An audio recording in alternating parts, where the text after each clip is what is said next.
উত্তরায়ণ শুরু হবার আগে থেকেই কালনাতে চায়না সুতো দিয়ে ঘুড়ি ওড়ানোর তোড়জোড় পড়ে গেছে।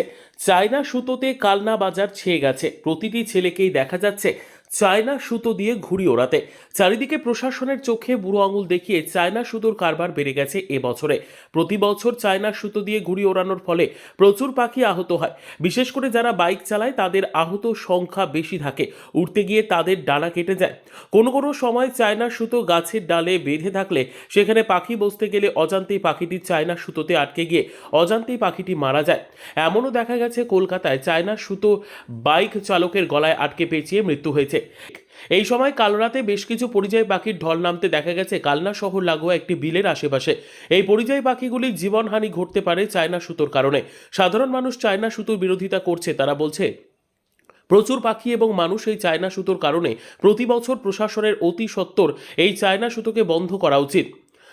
কালনা পৌরসভার উপপৌরপিতা তপন পোড়েল জানান, পুরো বিষয়টি আমরা পৌরসভার তরফ থেকে দেখব। প্রশাসনের সাহায্য নিয়ে দোকানগুলিতে রেইড করতে হবে। কালনা মহকুমা শাসক অহিংসা জৈন বলেন, পুরো বিষয়টি আমি দেখব, পুলিশকে বলবো প্রতিটি দোকানে রেইড করতে। রীতা ভট্টাচার্যের রিপোর্ট, সুন্দর বাংলা নিউজ। এই যে চায়না সুতো দিয়ে চারদিকে ঘুড়ি উড়ানো শুরু হয়ে গেছে, কারণ এখন ঘুড়ি উড়ানোর সময়। তো সেক্ষেত্রে এই সুতোটা কতটা ক্ষতিকারক? অনেকটাই ক্ষতিকারণ এটা। মানে কি ধরো, পশুর তো এমনি ধরো হাত পাত কেটে যাচ্ছে, ডানা ফানা কেটে যাচ্ছে। তারপরে বাচ্চারা যে ঘুড়ি উড়াচ্ছে, বাচ্চারা নিজেরাই হাত কেটে বাড়ি চলে আসছে, যে শুধুই হাত কেটে যাচ্ছে। মানে কোনো মাঠে পড়ে আছে, কেউ দেখতে পাচ্ছে না, মানে চলাফেরা করছে, পায়ে জড়িয়ে যাচ্ছে, পা কেটে যাচ্ছে। একটা বড় ক্ষতি হচ্ছে মানুষের। পাখিদের কতটা ক্ষতি হচ্ছে? পাখিদের অনেকটাই ক্ষতি হচ্ছে। মানে ধরো বাড়িরই একটা পাখি আছে, মানে কাছে পিঠে উড়ে উড়ে বেড়ায়। কোনো একটা মানে গাছের মধ্যে একটা সুতো আটকে আছে, সে খেয়াল করলো না, তো উড়তে গিয়ে ডানার মধ্যে আটকে গেল, কিংবা পায়ে ফেঁসে গেল, সে তো ওখানেই মরে গেল। পাখিটা তার উঠতে পারলো না, তো সুতোর মধ্যে জড়িয়ে গেল। এই যা সুতো ছিঁড়বেও না তো। এটা কি সুতো? এটা মানে চায়না সুতোর মতন একটা। আচ্ছা, এটা কি চাইছেন তাহলে এখন আপনারা? মানে কি, এই সুতোটা বাদ দিয়ে যদি অন্য কোনো পরিবর্তন যদি সুতো পাওয়া যায় তাহলে ভালো জিনিস। যেরকম আগে যেরকম সুতো ছিল, যে আমরা উড়িয়েছি, মানে পশুর এত ক্ষতি হয়নি, কোনো মানুষেরও ক্ষতি হয়নি। তো আমরা তো সুতো উড়িয়েছি। আগে কি দিয়ে উড়ানো হতো? আমরা সুতো করতাম নিজেরা, গুলি সুতো। আচ্ছা, বলছি আপনি এই ঘুড়ির সঙ্গে যুক্ত কত বছর ধরে? 30-35 বছর। সে সময় ঘুড়ি মানে উড়ানো হতো কি সুতো দিয়ে?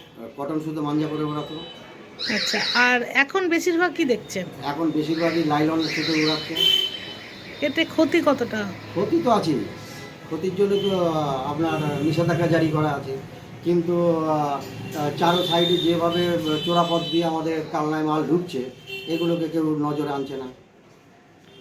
কিন্তু আমরা বেচতে পারছি না। ওপেন দোকান, যেগুলো অলিগলিতে সব জায়গায় লাইলন সুতো বিক্রি হচ্ছে। কী করে হচ্ছে? এই লাইলন সুতোর জন্য ক্ষতি হচ্ছে মানুষের। মানুষের ক্ষতি হচ্ছে। আগে ধরপাকড় হতো, এখন তো কিছুই হয়। পাখিও তো মারা যাচ্ছে। পাখি মারা যাচ্ছে, অনেক কিছু ক্ষতি হতো। আপনার যেরকম বলে সবাই, সব কিছু দিতে ক্ষতি হচ্ছে, লাইন সুতোতে গলা কেটে যাচ্ছে, এ হচ্ছে, এগুলো তো।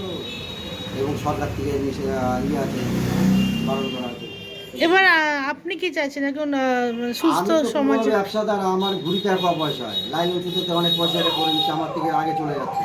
এবার আমরা পড়ে পড়ে মার খাচ্ছি। আমরা একটা পুরনো ব্যবসাদার, আমি পড়ে পড়ে মার খাচ্ছি। আর এদিকে 50টা ঘুরি নিয়ে ওরা এই সিজনের সময় অনেক টাকা ইনকাম করে দিয়েছে। আবার তো ঘুড়ির দিন শুরু হওয়ার সঙ্গে সঙ্গেই চায়না সুতো দেখা যাচ্ছে, বেশ মানে বাচ্চারা ঘুড়ি উড়াচ্ছে বা বেশ কিছু ছেলে চায়না সুতোর সাহায্যে ঘুড়ি উড়াচ্ছে। কি চাইছেন পৌরসভা থেকে? কারণ এই সুতোর দ্বারা তো মানুষ আক্রান্ত হচ্ছে এবং পশু পাখিও মারা যাচ্ছে এই চায়না সুতোর দ্বারা। কি বলবেন? চায়না সুতোটা এমনিতেই ধরুন নিষিদ্ধ। স্বভাবতই আপনাদের মাধ্যমে যারা ঘুড়ি ওড়ায়, বিশেষ করে অল্প বয়সী যারা যে সমস্ত বাচ্চা ছেলেরা রয়েছে, তাদের উদ্দেশ্যেই আপনাদের মাধ্যমে একটি বার্তা পৌঁছে দিতে চাইছি যে চায়না সুতোটা অত্যন্ত বিপজ্জনক। এই চায়না সুতোটাকে বাদ দিয়ে অন্য সুতো ব্যবহার করে, দেশি যে সুতোটা, সেই সুতোটা ব্যবহার করে তারা যেন ঘুড়ি ওড়ায়। কেননা এই চায়না সুতোটা ঝট করে নষ্ট হয় না, নষ্টই হয় না বলা চলে। এবং এটা পশু পাখি যেগুলো রয়েছে তাদের ক্ষেত্রেও যেমন বিপজ্জনক, মানুষের ক্ষেত্রেও কিন্তু অত্যন্ত বিপজ্জনক। কাজে কাজে তাদের কাছে অনুরোধ করব, চায়না সুতোটা এড়িয়ে ওরা যেন অন্য কোনো দেশি দেশি যে সুতোগুলো রয়েছে, দেশীয় যে সুতোগুলো রয়েছে সেই সুতোগুলো যেন ব্যবহার করে উড়ায়। আর পৌরসভাগতভাবে আমরা এই বিষয়গুলোতে অভিযান নামবো খুব শীঘ্রই। আমাদের আজকে একটি বোর্ড মিটিং আছে, আমরা একটি আলোচনা করে নেবো পৌরসভা অভ্যন্তরীণভাবে আলোচনা করার পরে আমরা অভিযানে নামবো।